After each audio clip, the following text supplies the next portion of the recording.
Israel और Hamas के बीच जंग जारी है। इजराइल ने बीते दिनों हमास को निशाना बनाते हुए कतर में हमला किया। इसके साथ ही इजराइल गाजा पर लगातार बमबारी भी कर रहा है। इजराइल ने गाजा के अंदर हमले तेज कर दिए हैं। इजराइल हमास जंग के बीच यमन के हूती विद्रोहियों ने इजराइल पर 2 बड़े हमले किए हैं। हूती ने पहला हमला तेल अवीव पर फिलिस्तीन 2 मिसाइल से हमला किया है, जबकि दूसरा हमला इलत शहर के रमोन एयरपोर्ट पर किया गया। हूती के मुताबिक उसके दोनों ही हमले सफल रहे, लेकिन इसी बीच एक और बड़ी खबर भी सामने आई है। दरअसल जब हूती विद्रोही इजराइल के ऊपर अपनी हाइपरसोनिक बैलिस्टिक मिसाइल दाग रहे थे, तो उसी वक्त इजराइल के पीएम बेंजामिन नेतन्याहू का विमान आसमान में उड़ान भर रहा था। हूती विद्रोहियों की जद में नेतन्याहू का विमान भी आ सकता था, लेकिन ऐसा नहीं हुआ। नेतन्याहू बाल बाल बच गए। जैसे ही इजरायली एयरफोर्स को हूती के मिसाइल हमले की भनक लगी, इजराइल में इसको लेकर हड़कंप मच गया। हालांकि इस हमले में नेतन्याहू बाल बाल बच गए हैं। इस हमले को लेकर टाइम्स नाउ भारत के शो प्रतिशोध में आए हमारे एक्सपर्ट्स ने क्या कुछ बताया, आइए जानते हैं। हूतियों ने नेतन्याहू के विमान पर दागी मिसाइल। हिमाकत देखिए हूतियों की। नेतन्याहू के विमान पर दागी मिसाइल, फिलिस्तीन 2 हाइपरसोनिक मिसाइल से हमला। नेतन्याहू के विमान की इमरजेंसी लैंडिंग हुई। हाई अलर्ट पर इजराइल की सेना। नेतन्याहू ने कहा भारी कीमत चुकानी पड़ेगी। हूतियों ने नेतन्याहू के विमान पर दागी मिसाइल। हिमाकत देखिए हूतियों की। नेतन्याहू के विमान पर दागी मिसाइल, फिलिस्तीन 2 हाइपरसोनिक मिसाइल से हमला। नेतन्याहू के विमान की इमरजेंसी लैंडिंग हुई। हाई अलर्ट पर इजराइल की सेना। नेतन्याहू ने कहा भारी कीमत चुकानी पड़ेगी। लेकिन हूती भी गजब हिमाकत दिखा रहा है तो दम। ये जो मारता है फिलिस्तीनी 2 मिसाइल है, हाइपरसोनिक मिसाइल है। भले ही उसको खत्म कर देते हैं क्योंकि उनकी एयर डिफेंस अच्छी है, मगर ये कभी भी खतरा पैदा कर, मान लीजिए एयर में यदि हो जाता तो आप बताइए कितना बड़ा खतरा है। ठीक है हूती को, मगर हूती को खत्म करने के लिए बूट्स ऑन ग्राउंड चाहिए। ना तो इजराइल के पास पे है, ना अमेरिका करेगा। तो ये तो जिंदा रहेगी। ये जो मेरा अनुसार है, आउट ऑफ जितना भी है पाकिस्तान को छोड़ करके हूती जो है, क्योंकि वहां पर आपको इतना 3 लाख लोग हैं जो यंगर हैं और सबने हाथ उठा लिया। इतनी बड़ी फौज, 3 लाख की फौज बनाई है। तो ये एयर डिफेंस से पॉइंट से समझ लीजिए, हाइपरसोनिक मिसाइल है, ये क्रूज मिसाइल है, सरफेस टू सरफेस मिसाइल है। तो ये एयरक्राफ्ट के अगेंस्ट नहीं मारा गया था, लेकिन हाँ एयर डिफेंस सिस्टम जब एक्टिवेट होगा इजराइल का और प्रधानमंत्री हवा में रहेंगे तो उनके विमान को अपने ही बुलेट से खतरा हो जाएगा। तो इसलिए उसको इमरजेंसी लैंडिंग करानी पड़ी। ये सामयिक जरूर बात ठीक उसी समय हुआ, पर ये अपने लिए उन्होंने लैंड करा लिया, क्योंकि उनको डिफेंस करने में उनके अपने जो अम्युनिशन छोड़े जाएंगे वो पेनिट्रेट कर सकते थे। तो ये इस बात पे हम कह सकते हैं, ये एक तरह से 2 and 2 टुगेदर कह रहे हैं उसकी तरह से। राइट। और इधर क्या हो रहा है दूसरे वॉर फ्रंट पर? यूक्रेन पर रूस ने किया भीषण हमला। यूक्रेन पर रूस ने भीषण हमला किया। ज़ैपोरिज़िया शहर पर रूस का हमला, 100 से ज्यादा ड्रोनों से यूक्रेन पर अटैक। हमले के दौरान रूस ने 150 बम मारे। अमेरिका ने किया यूक्रेन को हथियार देने का फैसला।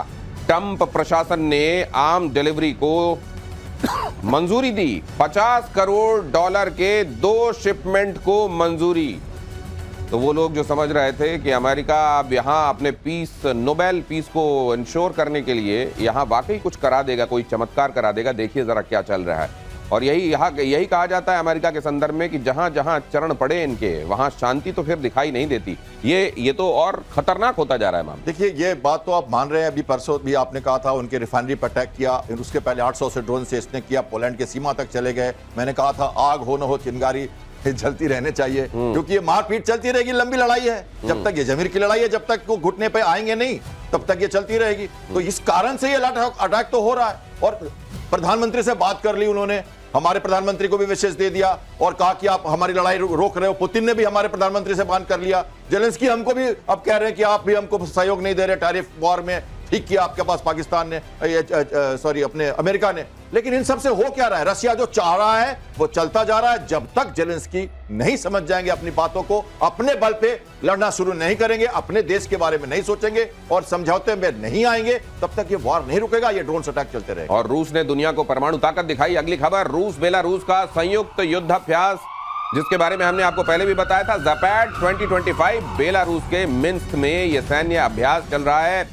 परमाणु हथियारों के साथ रूस का युद्धाभ्यास। आर्मी यूनिफॉर्म में शामिल हुए प्रेसिडेंट पुतिन भी भारत भी ज़ेपैड युद्ध अभ्यास में शामिल हुआ। सर, यहां से क्या क्या मायने निकल रहे हैं? देखिए, ज़ेपैड में तो हम गए हैं, ठीक है, we are not taking the side of any nation. हम वहां गए हैं क्योंकि एक ज्वाइंट ऑपरेशन है, 1 लाख फोर्सेस हैं और वहां जो पहुंचे हैं इसी बीच में, यही केवल नहीं कि केवल बेलारूस में हो रहा है, बेलारूस के अंदर में 400 न्यू वेपन्स का उन्होंने रक्षण किया है, वो यूनिफॉर्म बैटल फटीग के ऊपर में। इसके अलावा आप देखिए, ऑर्सनिक की उन्होंने पैसिफिक में टेस्ट की और आपका जैसे बाल्टिक सी से लेकर के उसमें आपका आर्टिक तक इन्होंने कर दिया। सबमरीन्स घूम रहे हैं अमेरिका के भी। देखिए, चीजें तो बढ़ रही हैं, मगर मेरा ये मानना है एस्केलेट टू डीएस्केलेशन की फेजेस आ गई है। और आप अभी तुरंत बताइएगा कि जेलेंस्की तैयार हो चुके हैं सरेंडर करने के लिए। उन्होंने कहा अनकंडीशनल मीटिंग करेंगे हम, ये बात चल रही है। मालूम है कितने मारा है उन्होंने? 800, जिसमें से 500 तो ड्रोन्स थे और 300 उनके उसके बाद ग्लाइड बॉम्ब्स थे और 100 उन्होंने मिसाइल मारी है। सर, ये भविष्यवाणी आपने कैसे कर दी कि आप आगे ये बताने वाले हैं? ये तो आपने कमाल ही कर दिया। आप तो प्रीएम्प्ट कर दिया आपने खबर को हमारी। क्योंकि आप सब जानते हैं ना। खबर देखिए, इसी तरीके से यहाँ कही हुई बात कैसे आने वाले दिनों की इबारत पढ़ लेते हैं हमारे एक्सपर्ट्स। देखिए, रूस और यूक्रेन युद्ध से जुड़ी एक बड़ी खबर है। सरेंडर के बेहद करीब यूक्रेनी सेना। रूस ने यूक्रेन पर की ताबड़तोड़ बमबारी। पुतिन खुद दे रहे हैं रूसी सेना को निर्देश। क्या वाकई अब बहुत जल्द हम सरेंडर वाली खबर भी सुनेंगे, या असल में इस तरह के बहुत सारे मोड़ आए इस पूरे युद्ध के दौरान जब ये लगा कि शायद अब सरेंडर करीब है, लेकिन वो हुआ नहीं? क्या देखिए, जैसा आप अभी हम बात कर रहे थे इसके बारे में, मैंने कहा वो खुद जाके देख रहे हैं ज़ेपैड 205 को। 300 से ज्यादा एयरक्राफ्ट, 1 लाख लोग, 16 करीब 26 देश के लोग ऑब्जर्वर्स, भारत भी था उधर। और देखिए, यही नहीं, 247 शिप्स, सबमरीन्स, और हमने बैरेंट सी की बात की थी, जो हमारे अटलांटिक, वो पैसिफिक का एरिया नहीं है, वो हमारे नॉर्वे का एरिया है, और ये वार्म वाटर पोर्ट अभी है। मैंने कहा था ना, ठंडा पानी। ये इस समय एक्सरसाइज इसलिए की जा रही है क्योंकि अभी ये कर पाएंगे, इसके बाद समुद्र जम जाएगा। तो ये एक्सरसाइज होती है। हमारा आईएनएस तमाल वहीं से निकल के सेंट पीटर्सबर्ग से 1-1.5 महीने पहले आया है।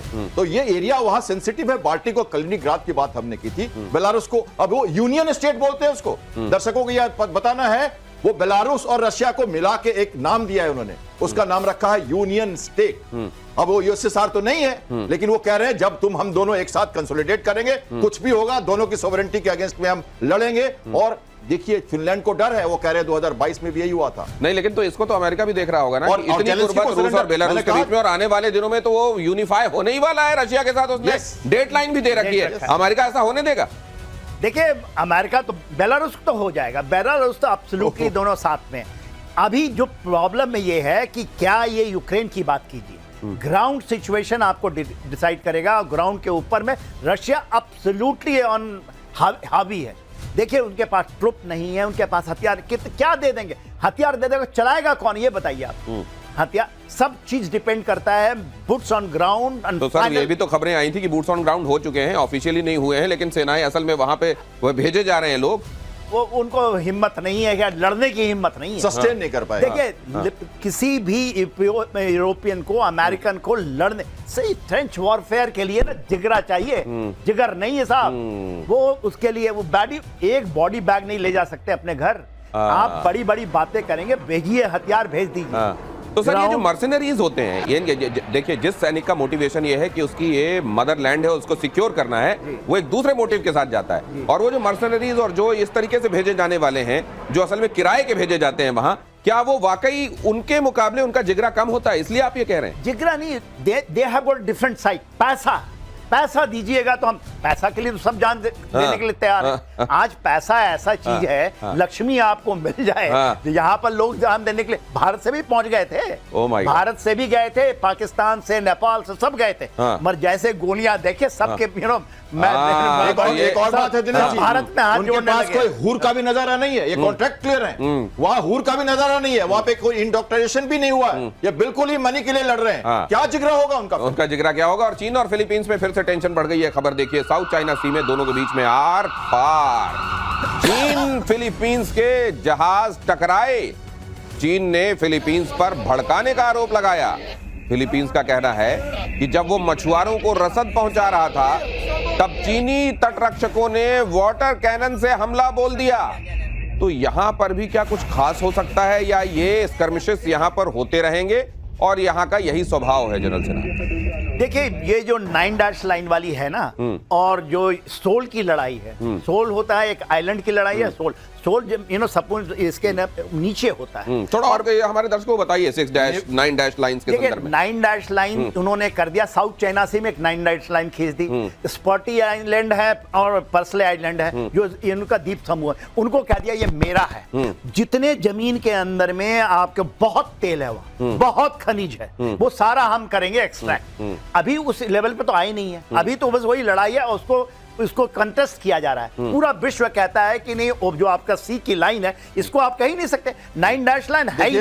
नेवी की शिप्स दिख रही है तो नॉस्टैल्जिक फील कर रहा हूं। हाँ, प्लीज क्या देखिए, United Nation convention of law at sea 1982 जो कहता है कि 200 नॉटिकल माइल तक आपकी समुद्र होती है, तो ये 240 किलोमीटर पर ये जो आपका जो क्षेत्र है स्कार्बोरो और ये जो स्प्रैटली आइलैंड पे वहां है, वहां पर वो कहता है कि ये मेरा एरिया है, और उसको अलग आइलैंड का नाम दे दिया है चाइना ने, और पैसिफिक कहता है कि मेरा एरिया है। भारत के शिप्स वहां गए कुछ दिन पहले और उन्होंने कोऑर्डिनेटेड पेट्रोल किया, और आपको ये भी पता है कि ताइवान से हम कितने सारे समझौते कर रहे हैं, हम कितनी सारा एक तरह से कर रहे हैं, हम जापान में मिसाइल देने जा रहे हैं। आप कहते हो ना कि कोई दिक्कत नहीं है, हम बलगांव में हम अपने जो कहते हैं ना अपने चाइना नॉर्थ बॉर्डर पे हम लड़ेंगे।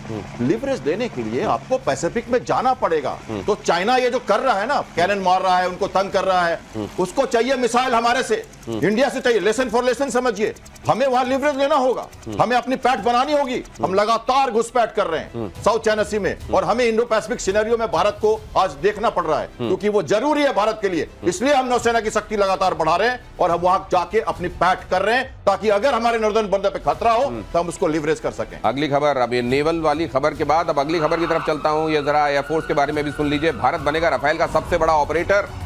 2 लाख करोड़ रुपए के नए सौदे पर फोकस। एयरफोर्स ने रक्षा मंत्रालय को भेजा राफेल खरीदने का प्रस्ताव। 114 मेक इन इंडिया राफेल लड़ाकू विमान खरीदने का प्रस्ताव। 60% से ज्यादा भारतीय उपकरणों का इस्तेमाल होगा इसमें। इस खबर के मायने आप समझते हैं जनरल सिन्हा? देखिए, ये तो सही है कि भारत बन जाएगा, और 2031 तक सबसे बड़ा जखीरा आपके पास में होगा। 150 की बात हो रही है और 197 की बात। कैसे है, इसको गिनना बड़ा जरूरी है। 36 हम लिए थे 2016 में, और बड़ी लड़ाइयां हुई थी भारत के अंदर भी, अपोजिशन पार्टी कर दिए थे, आपने बेच दिया देश। उसके बाद 36 के बाद 114 की बात हो रही है। यदि आप इसको जोड़ेंगे तो 150 बनता है। मगर इसके अलावा नेवी का 26 जो है राफेल एम, वो भी आने वाला है, उसका 68,000 करोड़ का है, और ये 2 लाख करोड़ 22 बिलियन डॉलर का है। तो देखिए आने वाले में समय में क्या होने वाला है। इसके अलावा एयरफोर्स का 40 और चाहिए इमीडिएटली हमें, और वो राफेल जो है बीएनसी है। बीएनसी सिंगल सीटर होता है, बी वाला डबल सीटर है, और एक सिंगल सीटर है। तो हम इसमें लेंगे जो हमारे पास बनेगा, जो हमारे देश में 114, वो Rafale F4 and F5 high version है वो, और उसमें हमारे ही हथियार, अस्त्रा की बात हो रही है, रुद्रा की बात हो रही है, जो ब्रह्मोस नेक्स्ट जनरेशन है उसको लगाया जाएगा। तो हम और तो ये मतलब दर्शक इस खबर को इस तरीके से समझे ना कि पहले जो राफेल पूर्ण रूप से आयातित था, अब वो राफेल हमारे घर में भी बनने की इस दिशा में हमने कदम बढ़ा दिए हैं। ये इसको इस तरीके से समझा जाए। यस, हाँ, फ्यूजलाज हमारा बनेगा। बात यही नहीं रुकती है, बात रुकती है इसका वर्जन क्या होगा। ये 5th जनरेशन फाइटर के लिए स्टेल्थ जो टेक्नोलॉजी है, शायद ये F-35 के टक्कर में हम कह रहे हैं, अमेरिका के बनाने, चाइना का जो है एयरक्राफ्ट, उसके साथ टक्कर में दे रहे हैं। राफेल प्रूवन एयरक्राफ्ट है, J-35 प्रूवन नहीं है। और फ्रांस जो है अगले 20 सालों तक इसी जहाज, 20 क्या करीब 30 सालों तक इसी जहाज को यूज करने वाला है। तो सारी मेंटेनेंस, सारी फैसिलिटीज हमारे पास उसका ऑलरेडी अनुभव है, और नेवी और आर्मी, नेवी और एयरफोर्स दोनों मिलकर यूज करेंगे। रडार हो, इलेक्ट्रोमैग्नेटिक सिग्नेचर हो, जो एयर टू एयर मिसाइल हो, न्यूक्लियर कैपेबिलिटी हो, और स्टेल्थ के बिना वो दूर से ही पहचान सके और मार सके, इन कैपेबिलिटी के साथ ये बहुत बेहतरीन जहाज। तो न सिर्फ अब एफिशिएंसी बढ़ेगी, बल्कि ये भारत में भी इसका बहुत सारा निर्माण का हिसाब जो है वो भारत का होगा। इससे आप समझ सकते हैं कि कहां तो पूर्णतः आयात और कहां अब ये भारत में भी बनाया जाएगा और पहले से ज्यादा इफिशिएंट होगा।